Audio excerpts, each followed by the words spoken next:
요엘서 2장 1절입니다. 조금 길죠. 어제 그제 말씀보다. 이 긴 이유는 1절로 10절은 그 여호와의 날에 대한 묘사이기 때문에 이거는 세밀하게 볼 필요가 없는 부분이라 이렇게 길게 잡았습니다. 요엘서가 두 부분으로 나누는데 서론을 빼고 1장 2절서부터 2장 17절까지 이게 전반부입니다. 그러니까 오늘 말씀까지죠.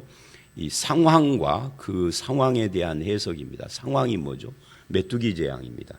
그리고 그것을 여호와의 날이라고 표현을 해서 해석을 하는 그런 내용이고, 내일 말씀인 2장 18절서부터 3장 마지막 절까지 이건 이제 회복과 그 약속, 미래에 대한 이야기입니다. 그래서 오늘 말씀까지가 요엘이 살던 시대에 일어났던 메뚜기 재앙과 그것에 대한 해석이라고 할 수가 있죠. 어제 말씀을 했던 어제 15절에 슬프다 그날이여 여호와의 날이 가깝다 했던 그 여호와의 날에 대해서 좀 더 확대해서 좀 더 강화된 그런 묘사를 오늘 본문이 합니다. 이 여호와의 날은 그것을 말하는 그 시대에 대한 이야기를 하고 그것이 보는 좀 가까운 미래에 대한 이야기, 그리고 좀 더 먼 미래, 그리고 마지막에 예수 그리스도와 그 재림, 이렇게 여호와의 날은 점차적으로 그 미래를 보여주고 현재로부터 미래를 보여주는 그런 역할을 합니다. 현재는 하나님의 심판과 관계가 돼요. 그리고 미래로 가면은 심판과 함께 구원이 나오고 그것을 마무리하는 이런 형식을 가져요. 그래서 어제 제가 이것을 시작과 끝, 이미와 아직이라고 그렇게 말씀을 드렸는데, 오늘 이 본문은 그 여호와의 날을 좀 더 묘사를 합니다. 그런데 이 본문에서 말하는 1절로 11절이 말하는 이 여호와의 날은 11절에 크고 심히 두려운 날이다, 그렇게 이야기를 하고, 그리고 1절로 11절 전체의 내용은 여호와의 날이 마치 전쟁의 날, 심판의 날과 같다 하는 것을 보여줍니다. 그러니까 이게 지금 현재의 여호와의 날을 이야기를 하는 거죠. 미래에 예수 그리스도가 오셔서 심판을 감당하시고 우리를 구원하는 그것은 여기서 지금 말하고 있지 않습니다. 그건 이제 내일 말씀과 관계가 돼요. 이제 전쟁의 날과 같은데 1절 시온에서 나팔을 불며 소리를 질러 다 떨게 하라. 이게 이 나팔을 분다는 것은 경고예요. 구약 성경의 나팔은 여러 가지 용도가 있습니다. 우리 성경에 그냥 나팔 그러는데, 나팔을 불어라, 나팔을 길게 불어라, 뭐 떨어 울려라, 이런 표현들이 있는데 그게 각각 나팔을 부는 나팔의 종류가 달라요. 이 나팔이라는 그 악기의 종류도 다르고 부는 방법도 다르고 어떻게 부느냐에 따라서 그 이스라엘 국민들을, 민족을 소집하는 소집 나팔도 되고, 어떤 것은 경고의 나팔이 되기도 하고, 어떤 것은 절기를 선포하는, 말하자면 종교적인 그런 의미를 담기도 하고, 이렇게 다릅니다.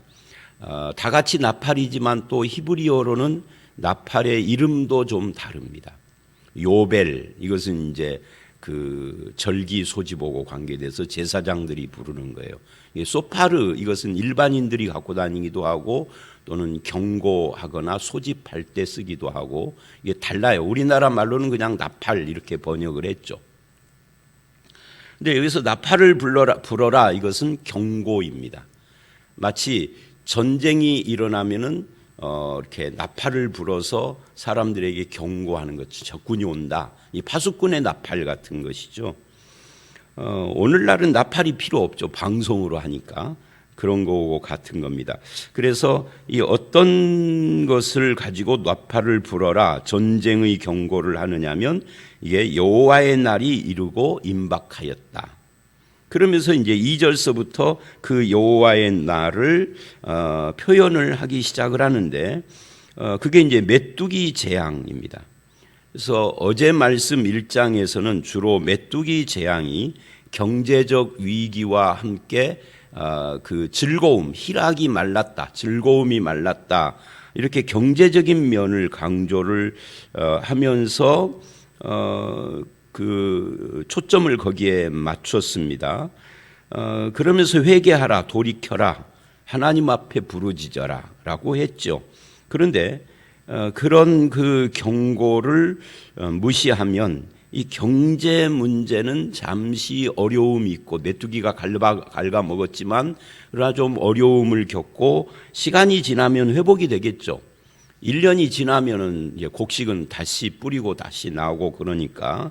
그런데 이제 오늘 본문은 그 경제 위기에서 좀 더 나가서 전쟁의 위기로 표현을 합니다.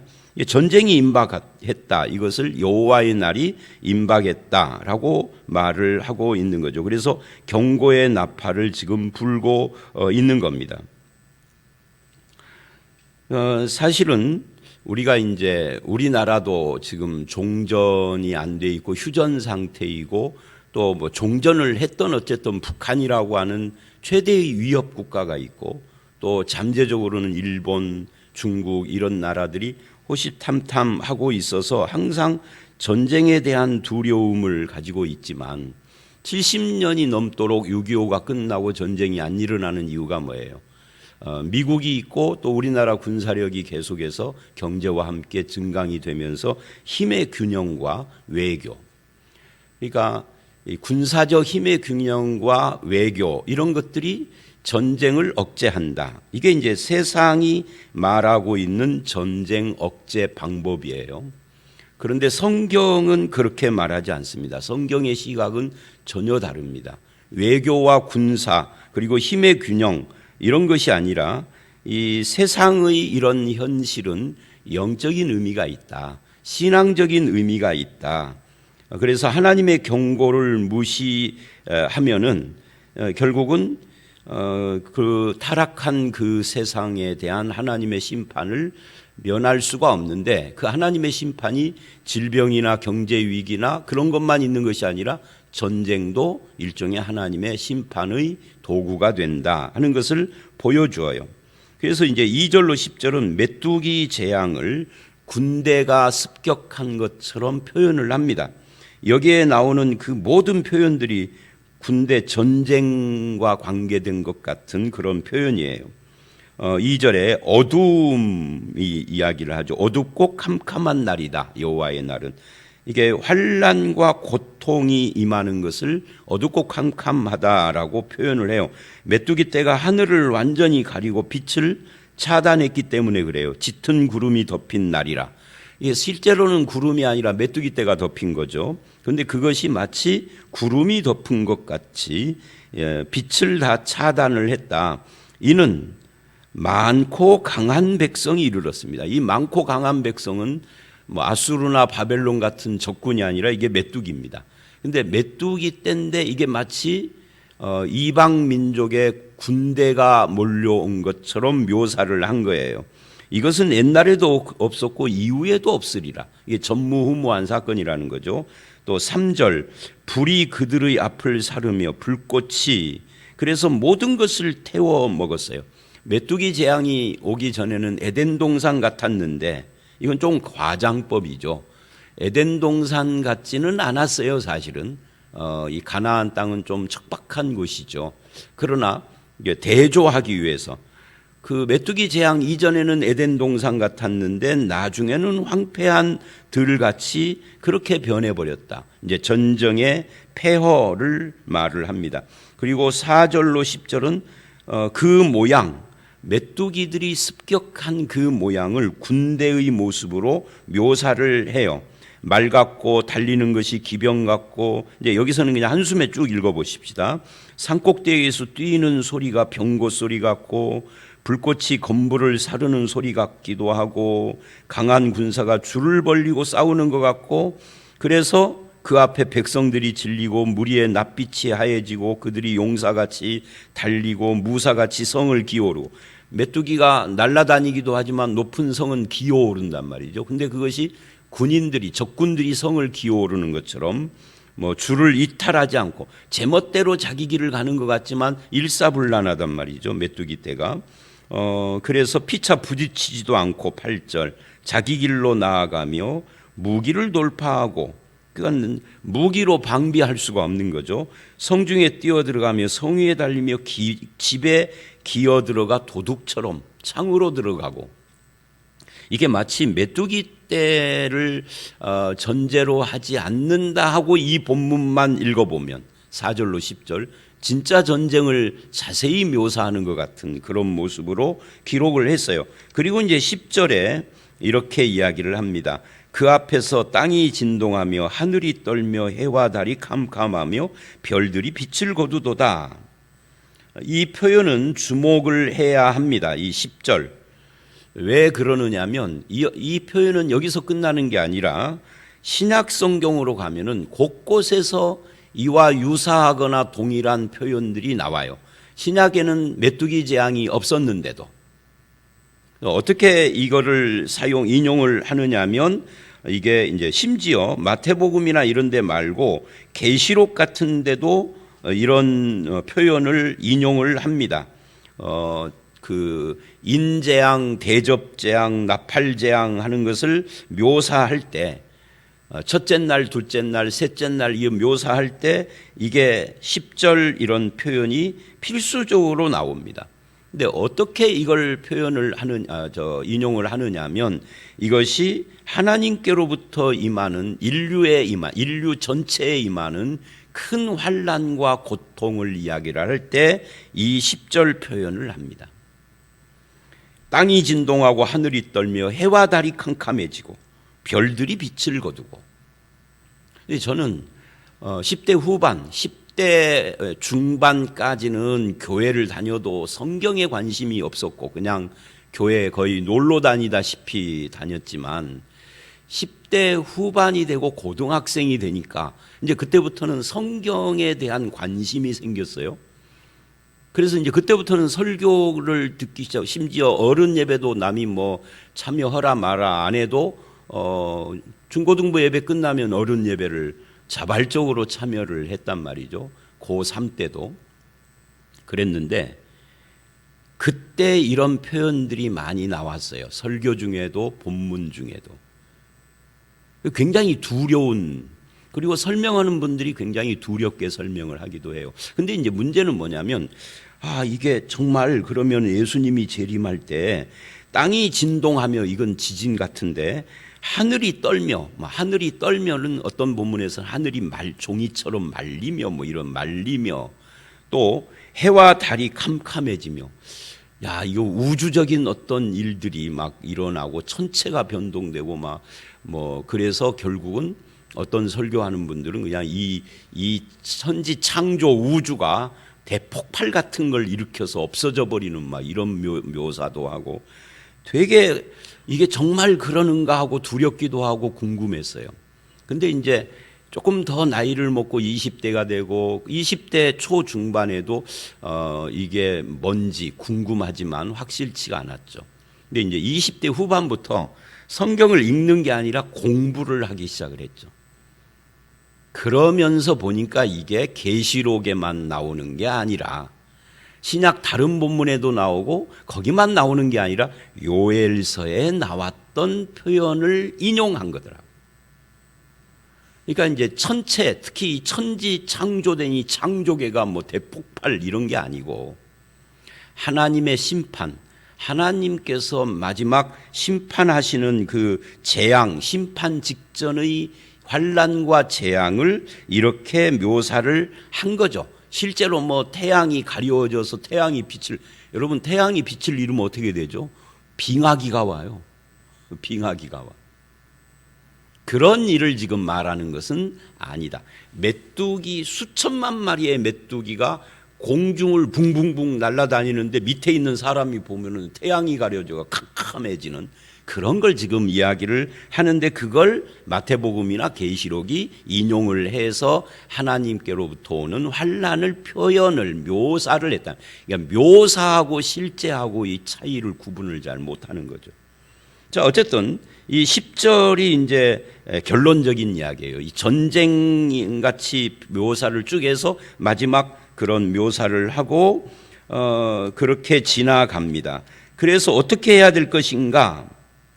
11절을 보면 이렇게 이야기를 합니다. 여호와께서 그의 군대 앞에서 소리를 지르고, 그러니까 메뚜기라는 군대가 혼자 가는 게 아니라 이게 여호와께서 그 앞에서 인도해 가는, 실제로 하나님이 메뚜기 앞에 있다는 것이 아니라 이 메뚜기 재앙이 하나님의 역사다. 하나님께서 어떤 것을 경고하고 말씀하시기 위하여서 이 메뚜기 재앙을 주는 것이다라고 말을 하는 겁니다. 그래서 결국은 메뚜기 재앙이 중요한 것이 아니라 그 메뚜기 재앙을 주기도 하고 그치기도 하고 환난을 주기도 하고 심판하시기도 하고 그걸 회복도 시키시는 분은 하나님이기 때문에 하나님과의 관계가 가장 중요한 핵심인 거죠.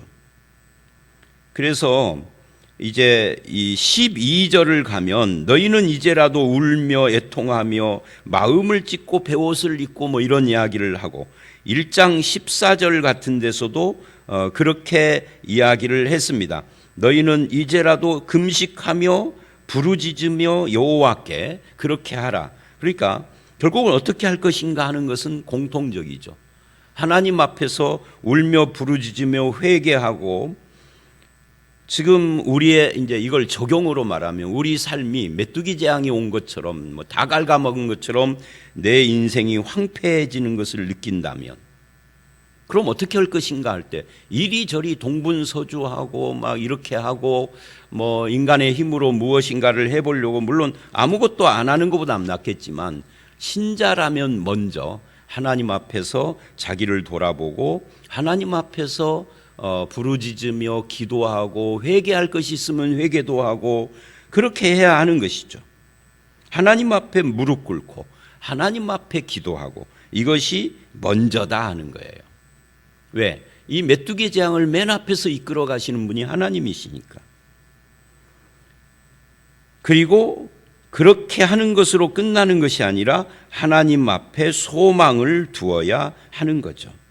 그래서 이제 11절에 당할 자 누구냐 그래요. 사람의 힘으로는 이 메뚜기 재앙으로 묘사된 하나님이 주시는 환난과 심판과 또는 징계와 이런 하나님의 역사를 인간의 힘으로는 당할 자가 없다. 그럼 뭐를 해요? 할 것은 딱 하나밖에 없죠. 회개하는 것밖에. 회개하고 부르짖고 형식적으로가 아니라 마음을 찢는.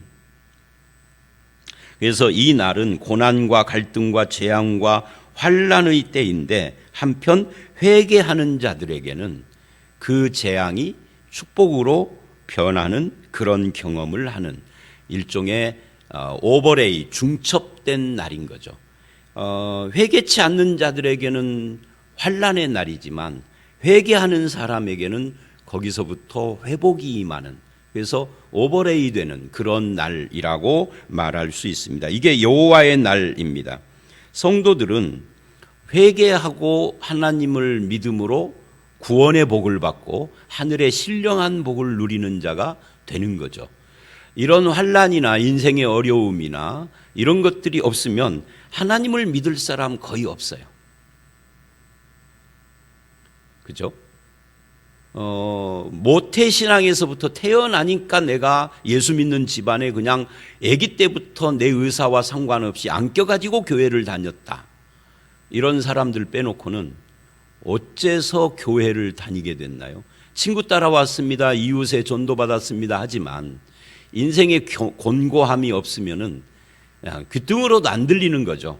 하나님이 어쩌고 구원이 어쩌고 뭐 이런 거, 영원히 어쩌는 이야기는 다 그냥 남의 말 같고 웃기는 짬뽕 같은 것이죠, 사실은. 그런데 인생의 곤고함, 꼭 환난까지는 아니더라도 곤고함이 있으니 영혼에 대한 이야기가 귀에 들어오고, 구원이 어쩌고 하나님이 어쩌고 하는데 내 마음이 살짝 문이 열리고 들을만하고 쏠릴만, 이렇게 되어진 거죠. 따지고 보면 그때는 몰랐지만, 그죠? 그러지 않고 예수 믿을 사람은 거의 없습니다. 그 모태 신앙인들도 결국은 그렇게 저절로 교회를 다니는 것 같지만 다니다가 어느 날 진짜 백이 믿음이 들어온 것은 바로 자기가 죄인임을 깨닫고 자기 인생이 하나님 앞에서 다 드러나는 순간들, 그런 때를 경험을 하는 거죠. 그러니까 이 환난이 하나님 앞에 회개하고 믿는 자에게는 그런 영적인 축복, 구원의 축복, 하늘의 신령한 복으로 연결되는 어떤 그 통로가 되고 매칭이 되는 어떤 포인트가 된다 하는 거예요. 그래서 이제 12절서부터 그러니까 어떻게 하느냐 할 때 회개하라, 이게 12절로 17절의 이야기인 거죠. 이 12절로 17절은 둘로 나눠집니다. 12절로 14절은 개인들에게 하나님이 원하시는 것이 뭐냐 하는 거고요. 개인들에게 원하는 것, 첫 부분에 12절에 그러나가 이제 빠져 있습니다. 그러나, 히브리어로는 그러나 설사 이제라도, 그러나 이제라도, 그렇게 거기에 있는데 우리 한글 성경은요, 신약도 그러고 이 그러나를 많이 뺐어요. 뭐 문맥을 어떤 분이 그 글쓰기를 이야기를 하는데 그러나, 그래도, 그러므로 이런 것을 많이 안 쓰는 것이 좋은 글이라고 하는데, 저는 설교 준비하면서 보니까 그러나, 그러므로, 그래서 이거 안 쓰면 말이 잘 안 되더라고요. 그래서 늘 제 기억 속에 그런 접속사나 이런 것을 덜 써야 된다라는 그분의 그 글 읽어본 책에 나오는 그 글쓰기에 대한 충고를 기억은 하고 있지만 그게 쉬운 건, 그래서 무시하고 해요. 저는 기억은 하지만. 그런데 성경은 말이죠, 원문에 있는 그러나를 거의 다 뺐어, 한글 성경이. 이게요, 아름다운 글쓰기, 매끄러운 글쓰기에 뭐라고 할까요? 악영향? 원문을 빼버려는. 참 많습니다. 그러나 이제라도, 지금이라도 회개하기에 늦지 않았다, 그런 말이에요. 항상 인간에게는 지금이 하나님이 주신 기회예요. 지금 여기. 그래서 가장 잘못된 것이 내일이죠, 내일. 내일부터 할 거야. 뭐 흔히 우리가 농담으로 내일부터 다이어트 할 거야. 오늘은 실컷 먹고 내일 가면 내일부터. 근데 지금입니다. 지금이 회개의 날입니다. 여호와의 말씀에 세상과 세상 사람들이 뭐라고 하더라도 여호와의 말씀이 뭐라고 그러냐? 지금 너희가 이제라도, 그러나 이제라도죠. 금식하고 울며 애통하고 마음을 다하여 내게 돌아오라. 이 돌아오라는 회개를 의미하는 겁니다. 회개라는 것은요, 눈물이 아니라 돌이키는 거거든요. 이게 돌아오라, 이게 회개예요. 왜? 죄란 윤리적인 것이 아니라, 도덕적인 것이 아니라 하나님께 등을 돌리는 것이기 때문에. 성경의 죄는 그거예요. 하나님을 마음에 두기 싫어하고 반역하는 거니까. 자기 길로 가는 거죠. 그래서 하나님 앞에서 고집스럽게 빗나간 길을 가지 말고 가던 길을 멈추고 돌아오라. 여기서 금식이라는 것은 밥을 안 먹는 것이지만, 밥을 안 먹는 것이 핵심이 아니라 밥이라는 것이 생명 유지의 필수인데, 그것을 끊음으로써 내 생명 내 삶이 하나님께 있습니다라고 고백을 말로만이 아니라 행위로 하는 거죠. 말로 하는 것은 쉬운데 행위로 하는 것은 어려워요. 근데 말로만 하지 말고, 그리고 13, 14절, 이때 옷을 찢는 것이 아니라 마음을 찢어라. 이 마음이라는 것은 인격, 지정의의 인격이 자리하는 것이잖아요. 그러니까 내적인 변화가 일어나야 된다, 그 말이에요. 옷만 찢지 말고. 그래서 울고 애통하라. 그런 마음을 찢는 것이, 그런 마음의 결심의 표현이 이제 애통하고 우는 것으로 나와요. 12절 하반절에도 마음을 다해 그럽니다. 그래서 옷을 찢는 것으로 하는 척하지 말으라는 거죠.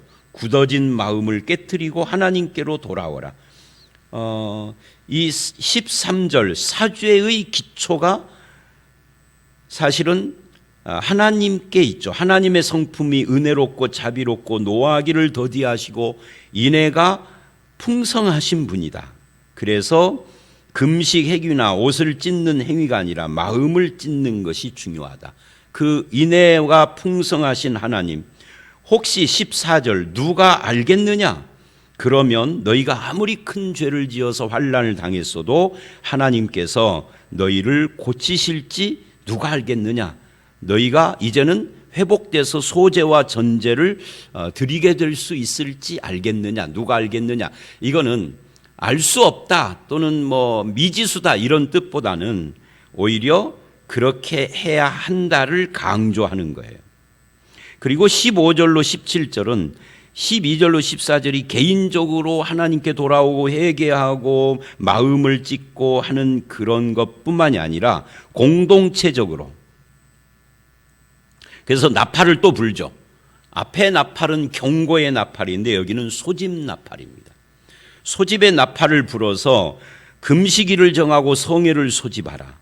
백성을 모아 그 모임을 거룩하게 하고 장로들을 모으고 어린이 젖 먹는 자를 모으고 신랑을 그리고 신부를 방에서 나오게 하라. 여러분 이 표현들 백성, 장로, 어린이, 젖 먹는 그러니까 예외가 없어요. 어린이나 젖 먹는 자, 특히 젖 먹는 자는 예외를 둘 만한데도 예외가 없어요.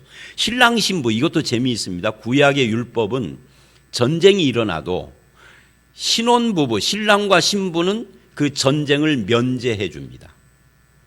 그런데 여기서는 지금 여기는 신랑 신부도 면제하지 말아라. 다 나와라 그래요. 그리고 뭐예요? 제사장들은 낭실과 제단 사이에서 울며 하나님 앞에 이렇게 고백하라. 우리를 불쌍히 여기소서 하고요. 자, 오늘 말씀 여기까지입니다. 개인적으로는 하나님 앞에 회개하고 공동체적으로는 성회를 선포해서 전 국민이 예외 없이, 여기 구약에서는 국민이 교인입니다. 신약에 오면은 대한민국 국민이 아니라 하나님의 성도들, 교회, 모든 성도들이 다 합심을 하여서 개인적으로도 회개하고 합심하여서도 금식을 하며 하나님께 나와라 하고 마무리를 했습니다. 결국은 회개하고 돌이키는 것이 답이다 하는 거죠. 여러분과 저의 삶 속에서도 여러분과 저의 삶에 그런 어려움이나 힘든 어떤 인생의 문제가 있다면 하나님 앞에 회개하고 돌이키고 마음을 찢고 하나님께 부르짖으며 하나님 앞에 돌아오는 그런 기회, 계기를 삼아서 그 환난과 재앙이 복이 되게 하시는 그런 성도가 되시기를 주의 이름으로 축원합니다. 함께 기도하겠습니다. 하나님, 이 메뚜기 재앙을 통하여서 여호와의 날이 환난과 재앙을 포함하고 있음을 봤습니다. 그런 날이 이를 때, 우리 인생이 곤고해질 때 하나님 앞에서 울며 옷이 아니라 마음을 찢고 하나님께로 돌아오며 금식하며 개인적으로도 하나님 앞에 엎드릴 뿐만 아니라 공동체적으로도 함께 모여 예배하고 하나님께 부르짖는 그런 것이 필요함을 지금 말씀을 합니다. 오늘 우리들이 개인적으로 맞이하는 인생의 어려움이나 또는 국가적 또는 교회적으로 맞이하는 재앙과 어려움들 앞에서 우리의 마음을 찢게 하시고 하나님께 부르짖게 하시고 회개하며 하나님으로부터 오는 이 모든 회복의 소망을 바라보는 저희들이 되게 하셔서 이 코로나가 속히 지나가게 하시고 개인적으로 있는 인생의 어려움들이 오히려 하나님의 축복으로 변하는 그런 놀라운 은혜가 임하는 모든 성도들이 되게 해 주시옵소서. 예수님 이름으로 기도드려 싸움나이다. 아멘.